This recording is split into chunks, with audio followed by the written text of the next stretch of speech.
While the photoelectric effect clearly suggested that the light sometimes can behave as a beam of particles, the other players in the effect, the electrons, were not really suspected to represent anything but particle-like entities. However, this latter picture was too questioned by a number of theorists back in the beginning of the last century, and notably by Prince Louis de Broglie, who suggested that massive particles can sometimes behave as waves. He was also a bit off in thinking that the photon also has a mass, but apart from this idea that didn't quite work out, his other hypothesis turned out to be correct. But it was actually serendipity that plays such an important role in physics sometimes that produced the clearest experimental results that confirmed de Broglie's hypothesis and put a nail in the coffin of classical physics. So let me tell you about this experiment and actually a rather curious story behind it. In April of 1925, these two gentlemen, Clinton Davison and Lester Germer, were working in a physics lab at the Bell Laboratories, and they were studying how electrons scatter off of a nickel target. They probably didn't expect any groundbreaking results when they started this experiment, and their initial results, as a matter of fact, were consistent with their sort of a boring expectation of a diffusive scattering of electrons off of the target. So here is the diagram of the paper, which shows from their original paper they eventually published in 1927, which shows the apparatus they used. So here we have this part, which is a gun, electron gun, which shoots electrons towards the target. And so this part is a nickel target they were studying. So another part of the apparatus is this detector, which detects electrons, and they can move it around, and by doing so they can study the angular distribution of the scattered electrons. However, what this diagram and the paper don't discuss and don't show is the full history of the event. Namely, the diagram doesn't show a bottle of liquid air that was sitting nearby and which exploded due to the heat coming from this target, presumably. And so this air, and it smashed the vacuum chamber surrounding this apparatus, and the air rushed into the chamber, heavily oxidizing the nickel target. So this was unpleasant by itself, perhaps, but it also made the target they were using completely useless for further experiments because it was completely oxidized. So Davison and Germer decided to save the target by heating it up and by annealing it to get rid of the oxide. So they did so and put it back into the chamber. And so they repeated their experiment with the new target, well, with the old target, but which had been annealed. But to their amazement, what they saw, the picture of the scattered electrons that they saw, was completely different from the picture they had seen before the accident.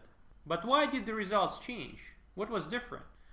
In trying to resolve this mystery, Davison and Germer examined the nickel target a little closer and concluded that heating it up, annealing it, resulted in its transformation from a polycrystalline form, which basically implies a number of small crystals put together in a random fashion, to a few single crystals with a perfect crystalline order inside. So, and this eventually explained the new results. But what are those new results? So instead of a random blob of scattered electrons, they now saw clear peaks corresponding to the electron beams reflected from the crystal at certain specific angles. And these angles were strongly dependent on the energy of incoming electrons.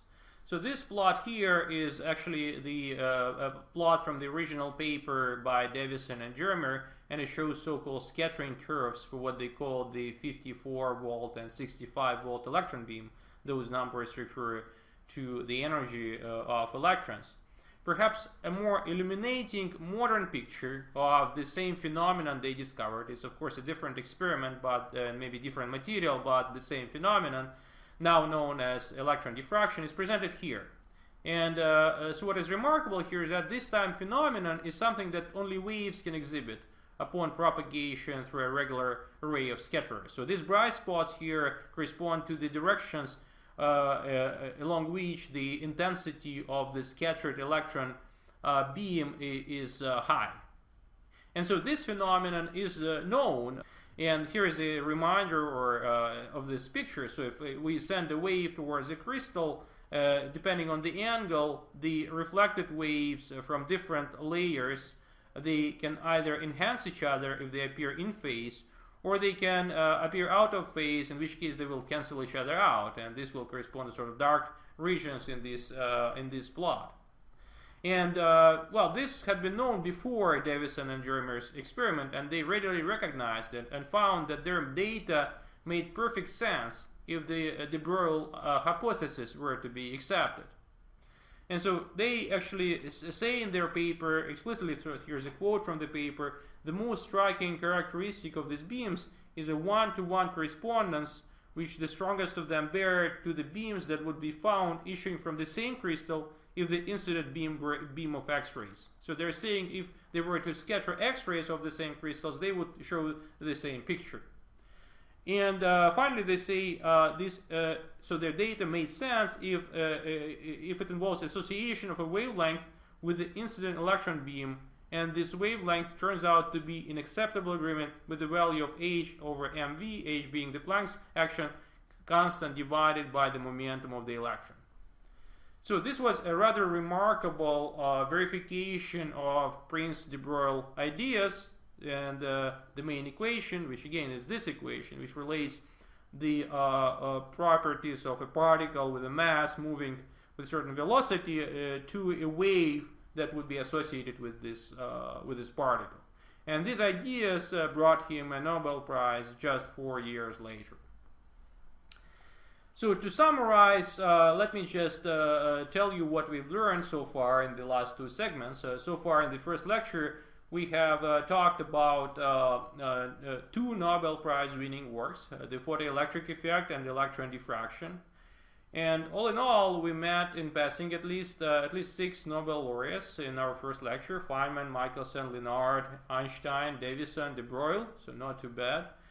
And we have seen, and these are basically the main conclusions from the two experiments we just discussed, we have seen that there is a clear experimental evidence that light behaves sometimes as a beam of particles carrying energy quanta, and the frequency relates to the energy as so, or the wavelength of light relates to the energy according to this expression, where the coefficient of proportionality is the Planck constant. So here omega is the frequency of light, c is the speed of light, and lambda is the wavelength. So on the other hand, there is also evidence that electrons, massive particles, sometimes behave as waves. And the relation we just discussed, it is de Broglie relations. And in the next lecture, we'll try to figure out what is going on here.